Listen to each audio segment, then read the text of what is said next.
Hallo und herzlich willkommen zu einer weiteren Ausgabe von Auf der Suche. Schön, dass ihr wieder eingeschaltet habt. Heute schauen wir uns die Pilzhöhle an. So, ich bin jetzt das zweite Mal hier. Beim ersten Mal habe ich die Schutzhöhle besucht, habe dann aber nachträglich festgestellt, dass es hier noch mehr Höhlen gibt. Also mindestens eine, in die man noch reinkommt, das ist die sogenannte Pilzhöhle und die soll auch ziemlich groß sein. Das sieht aus, als wäre es mal tiefer gewesen hier. Könnte verfüllt sein.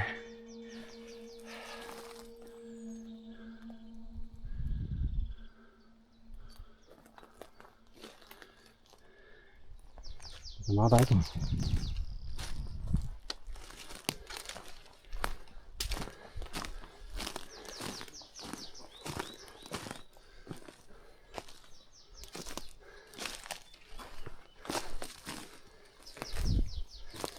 Aha.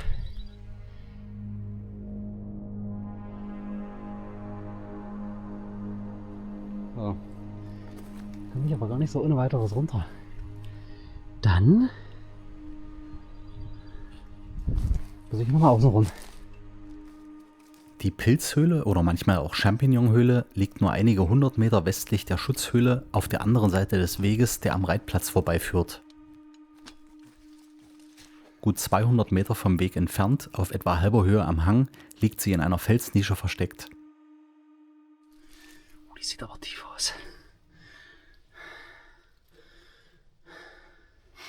Hier möchte ich gleich mal reinleuchten. Kann man sich ja vielleicht vorbeizwingen? Hier irgendwo? Ich glaube, ich werde es versuchen.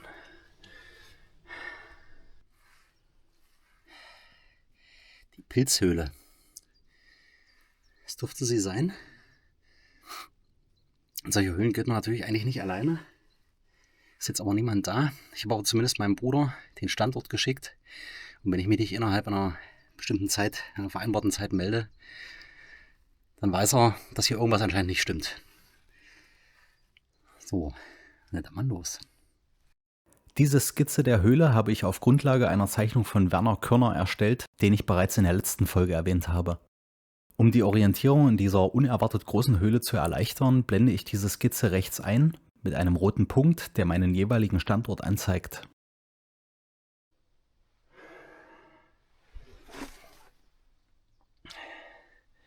Ich könnte mich vorbeizwängen.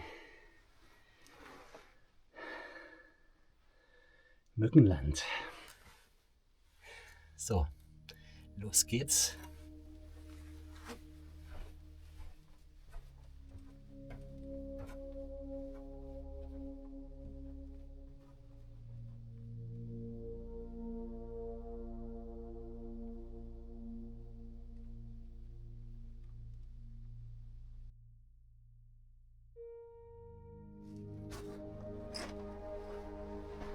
Auch diese Höhle wurde zu einer unbestimmten Zeit aus dem Sandstein geschlagen. Erweitert wurde die Höhle wohl um 1900 und bis 1940 wurden in ihr Pilze gezüchtet. Daher stammt auch der Name. Mir war tatsächlich bis dahin nicht bewusst, dass man Pilze in Höhlen züchten kann.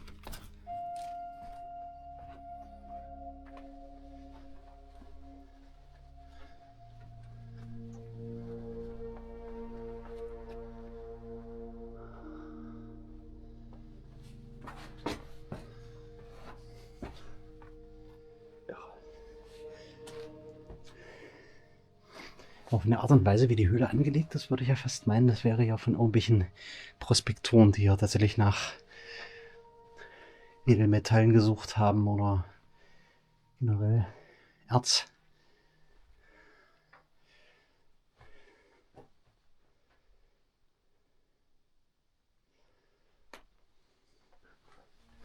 Das ist eine wunderschöne Höhle.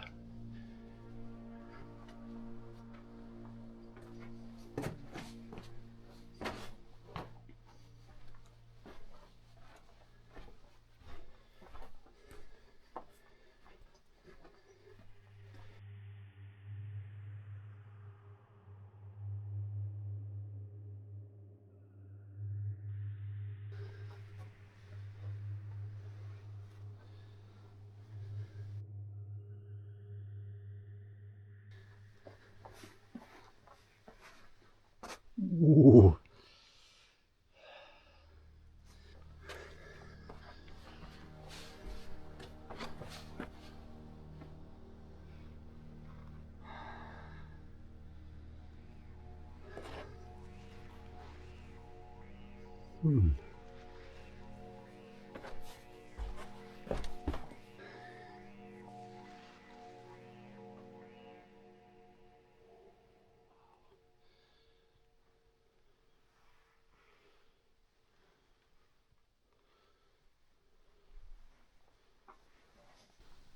Hier ist nichts weiter.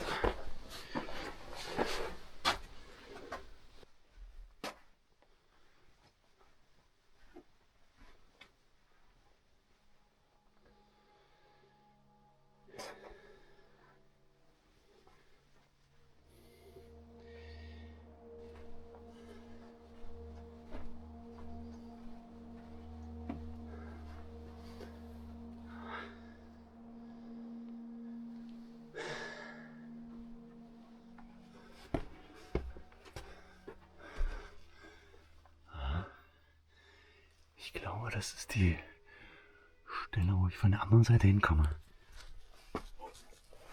Da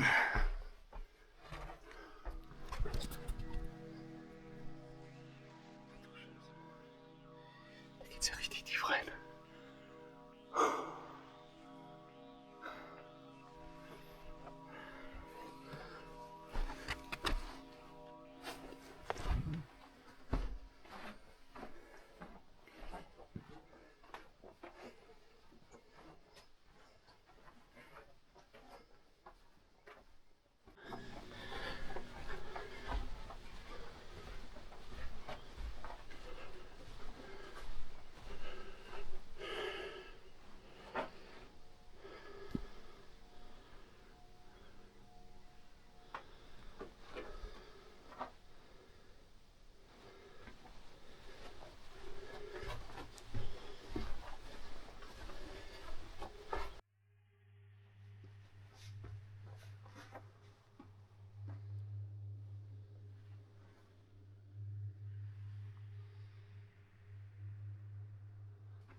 So, hier wäre theoretisch die Möglichkeit reinzurutschen.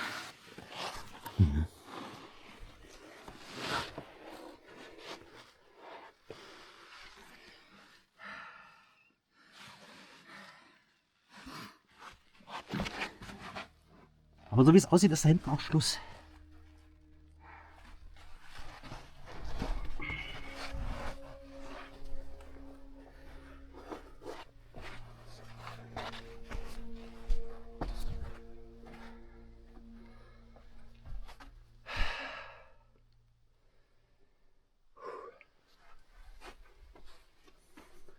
Viele Bereiche der Höhle können ohne großen Aufwand erkundet werden, wenn man von dem Vorbeizwängen am Gitter mal absieht.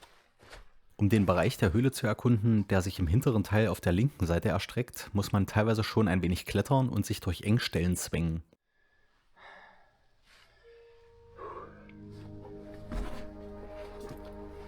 Okay.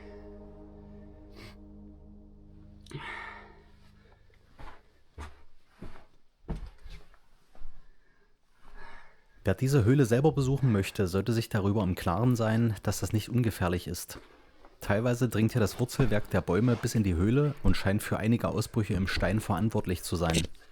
So etwas kann jederzeit passieren, also immer Augen und Ohren offen halten und solche Touren bestenfalls nicht alleine unternehmen.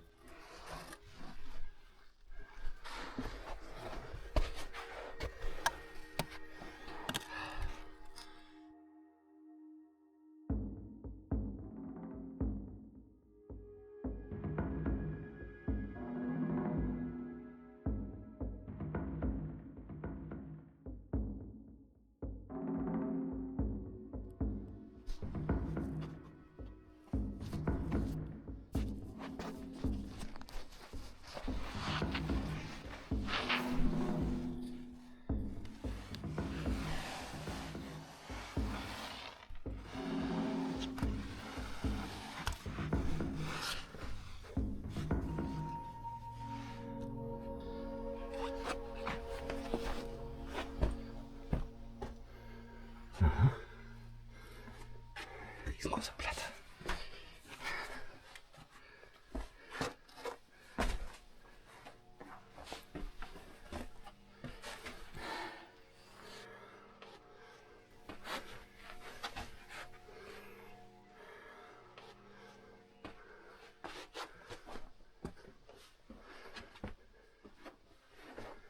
Geht's hier lang?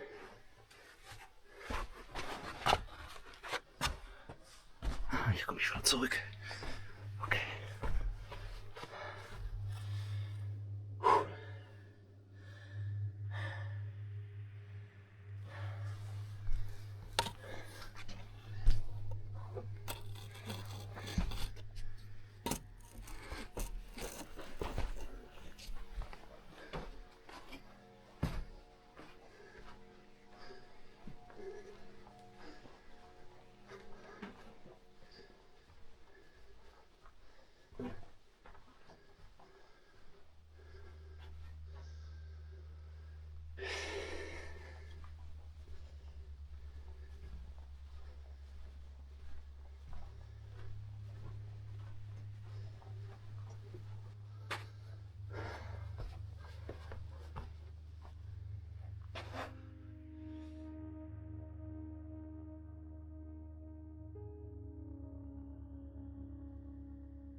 So, das ist hier das äußerste Ende.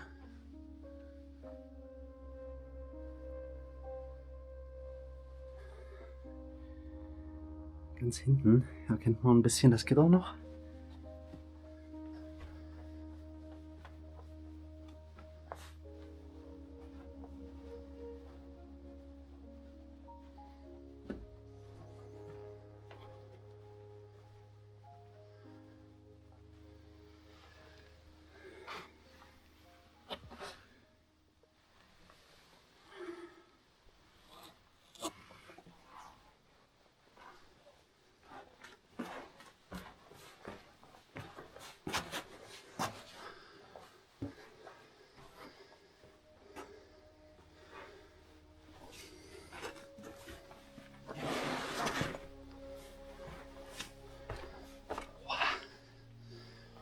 Wow.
Ist ja riesig.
Ist relativ kühl drin, aber ich schwitze wie ein kleines Schweinchen.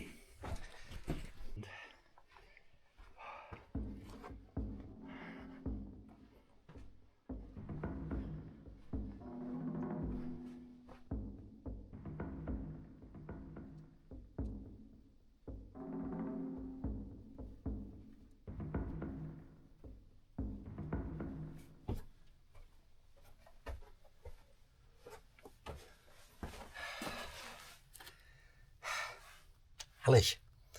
Wunderschöne Höhle. So, Freunde, das war die Pilzhöhle. Hier gut versteckt.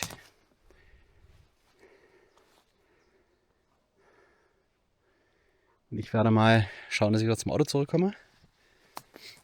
Und je nachdem, wie lange ich da jetzt brauche, würde ich vielleicht noch am Volkmars Keller vorbeischauen. Mal schauen.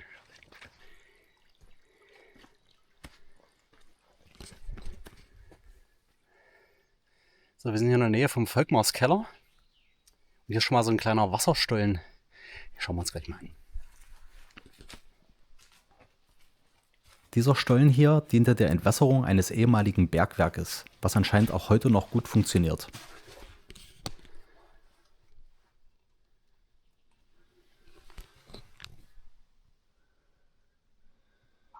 Schick. Ah! Der ist anscheinend groß.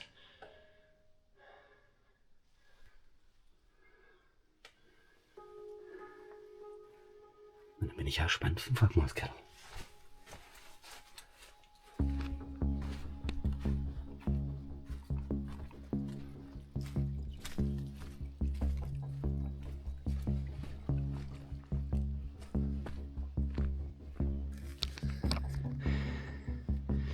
So, ich habe den Weg gefunden. Hoffe ich.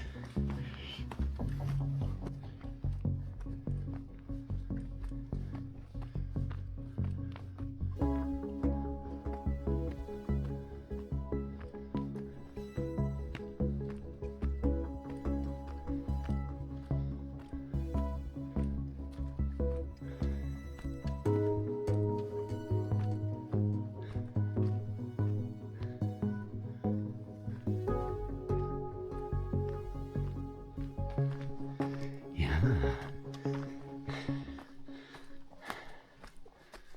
Hier ist er.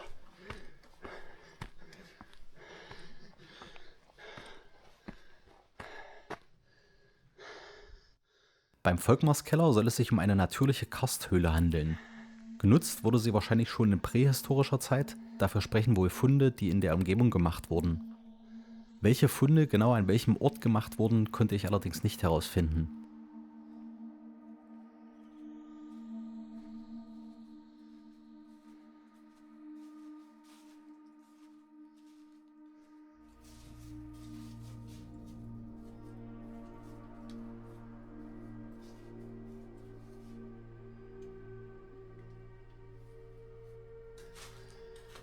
Schicke Höhle.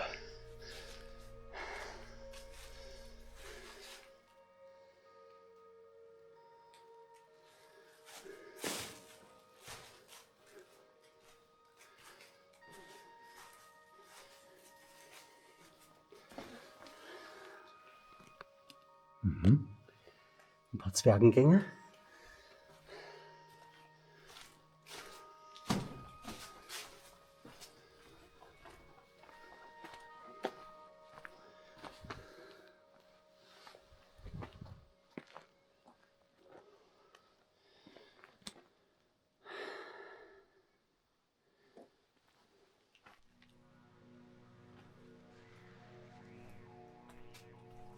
Die erste urkundliche Erwähnung der Höhle stammt aus dem Jahre 956. Otto I. schenkte in diesem Schriftstück eine dem heiligen Michael geweihte Kapelle über der Höhle dem Stift Quedlinburg. Im 9. Jahrhundert soll, einer Legende nach, eine Einsiedlerin in dieser Höhle gelebt haben und bis ins 12. Jahrhundert gab es wohl noch weitere derartige Bewohner. So zum Beispiel der Namensgeber der Höhle, Volkmar, der um 950 in der Höhle gelebt haben soll. Seine Jünger schlossen sich dann den Zisterziensern an und die Höhle wurde dann als eine Art Höhlenkirche genutzt.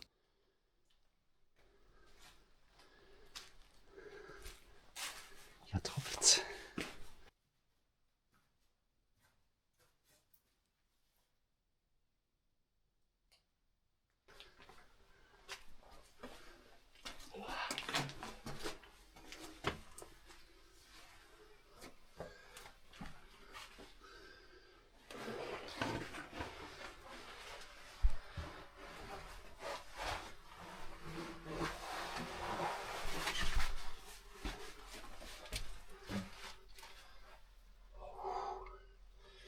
Da hinten geht's auch noch ordentlich weiter.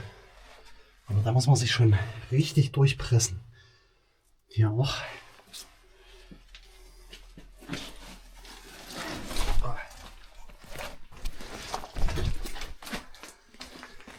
Das war nass. In der Neuzeit geriet der Volkmarskeller in Vergessenheit und war bis zum Ende des 19. Jahrhunderts verschüttet, bis die Höhle durch einen Baurat Brinkmann wieder ausgegraben wurde.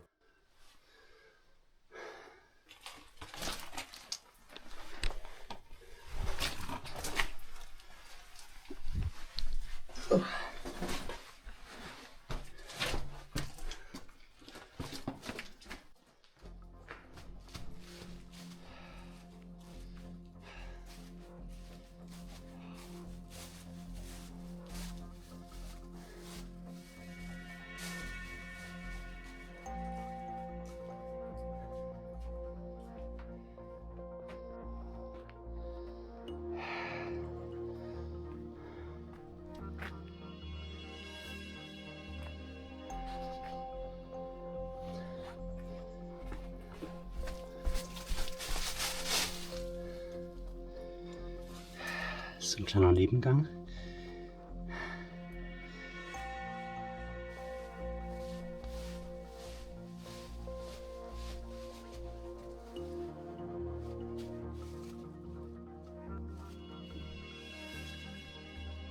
Und der führt hier in die Haupthöhle.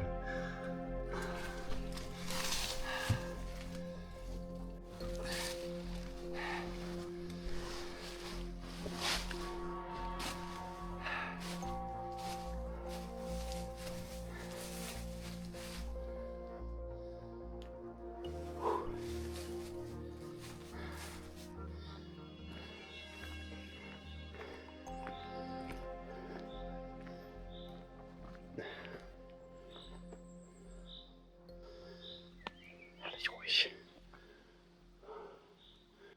Und hier oben drüber sollen wir noch die Überreste von einem Kloster stehen, das dem heiligen Michael geweiht war.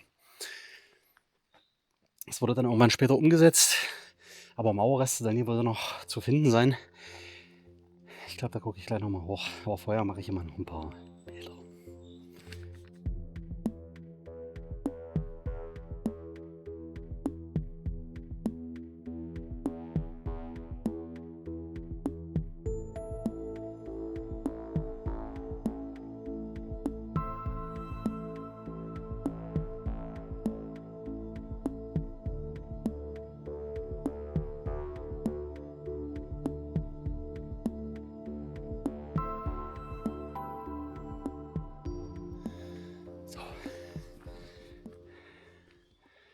Hier sind Mauerreste. Direkt über dem Volkmarskeller.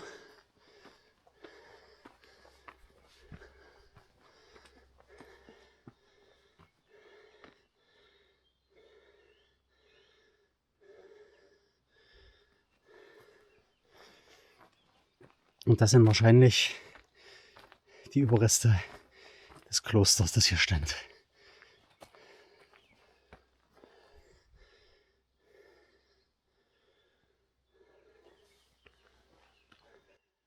Ab 1135 bauten die Brüder des Zisterzienserordens über der Höhle ein Kloster St. Michael.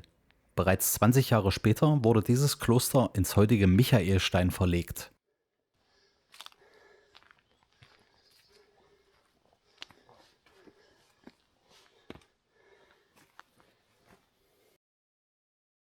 Dieser Schacht könnte ein Rauchabzug aus der Höhle sein.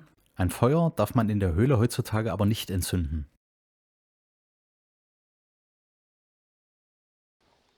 Ah, hier ist noch mehr.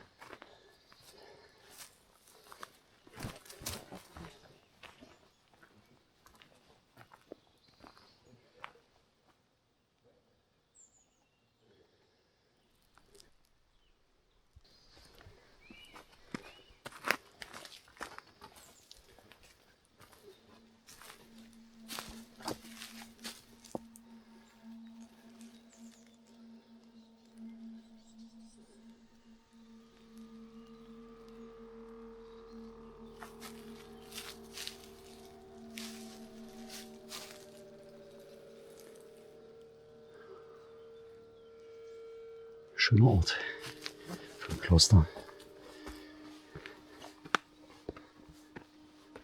Im 15. Jahrhundert wurde an dieser Stelle das letzte Mal von der sogenannten Volkmann-Kapelle berichtet. Hier eine Skizze vom Grundriss des Klosters und des Volkmarskeller darunter.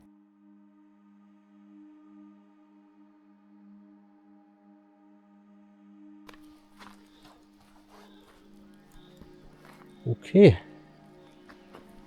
Haben wir das auch gesehen?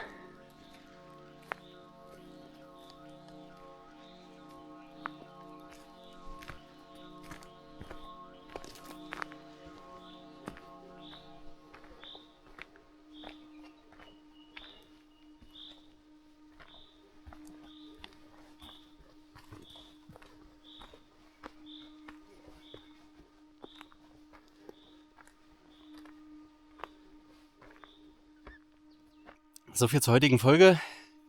Schön, dass ihr wieder dabei wart. Wenn euch das Video gefallen hat, gebt einen Daumen nach oben, abonniert den Kanal, wenn ihr in Zukunft nichts verpassen wollt. Und wir sehen uns beim nächsten Mal. Ich freue mich drauf. Bis dahin, macht's gut.